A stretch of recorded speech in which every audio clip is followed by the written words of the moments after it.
Bienvenue sur Vocomédia TV. Si vous aimez notre chaîne, n'oubliez pas de cliquer sur la cloche de notification et de vous abonner pour ne rien rater des dernières actualités. Boycott. McDo ferme 3 restaurants. Plus de personnel. Voilà une conséquence très concrète de la mise en place d'un pass sanitaire bien mal conçu, mis à la hâte et qui n'a strictement aucun intérêt sanitaire. Je rappelle à ceux qui font encore l'effort de penser et de réfléchir que si l'on ne sait pas tout, certains éléments sont établis et peuvent changer, mais à ce jour nous savons que 1. Lorsque l'on est vacciné, on peut quand même infecter et contaminer. Que l'on soit médecin vacciné à l'hôpital ou petit-fils qui vient voir mamie à l'EHPAD.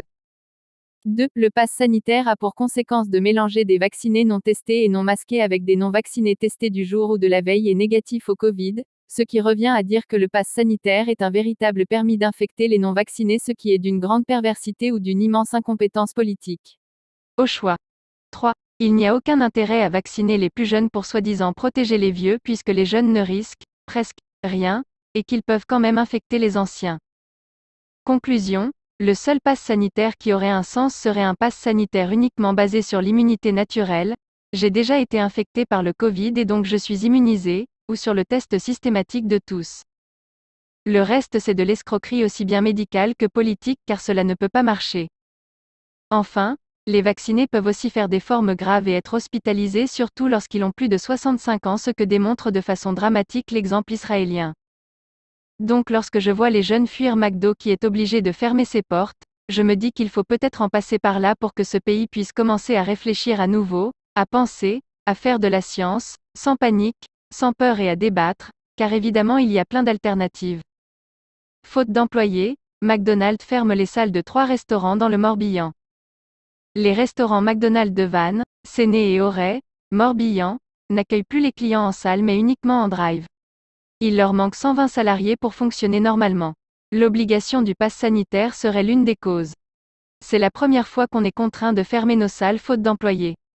Tiffaine Lejar, directrice du McDonald's de Séné, près de Vannes, Morbihan, n'en revient toujours pas. Le 31 août 2021 au soir, lors du dernier grand rush de la saison estivale, elle a dû fermer sa salle de restaurant vers 18h. Ça n'était pas possible de faire autrement si on voulait maintenir le drive dans de bonnes conditions, assure-t-elle. 120 postes à pourvoir. Elle n'est pas la seule à avoir dû procéder ainsi. Les établissements de Vannes et d'Auray appartenant à la même franchise ont également écourté leurs services. En cause, le manque de personnel. 120 postes sont à pourvoir sur les 3 restaurants pour fonctionner normalement.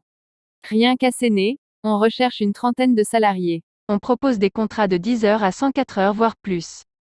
Septembre a toujours été compliqué pour nous, le temps que les étudiants à la recherche d'un job obtiennent leurs emplois du temps, mais on avait toujours un flux de candidatures. Là, rien. Je savais que nos amis bretons avaient la tête dure, mais cela se confirme. N'y voyez bien évidemment aucune critique à l'égard du caractère de nos compatriotes de Bretagne. Je pense que les problèmes se posent toujours à partir du moment où certains s'arrogent le droit de dire aux autres comment ils doivent vivre. Que ce soit entre familles, entre communautés ou entre nations, quand l'un veut imposer sa façon de vivre ou de mourir à l'autre, alors cela se termine mal, en général. Entre ceux qui ne veulent plus travailler pour ne pas se faire piquer, et ceux qui ne veulent plus consommer pour ne pas se faire piquer ou pour protester contre le fait de devoir subir des contrôles pas toujours sympathiques lors de moments censés être de plaisir, nombreux sont ceux qui boycottent aussi bien le travail que la consommation. C'est une arme pacifique et très efficace car les bénéfices se font toujours sur les 10 derniers pourcents de l'activité. Le pass sanitaire est une ânerie sanitaire et économique à laquelle il faut mettre fin. Il est déjà trop tard, mais tout n'est pas perdu. Préparez-vous. Restez informés en profitant des dernières actualités en format audio, à écouter sans modération chez vous, au bureau ou dans votre voiture. N'hésitez pas à partager cette vidéo avec vos proches ou à laisser des commentaires. Vocomédia TV vous remercie et vous dit à très bientôt.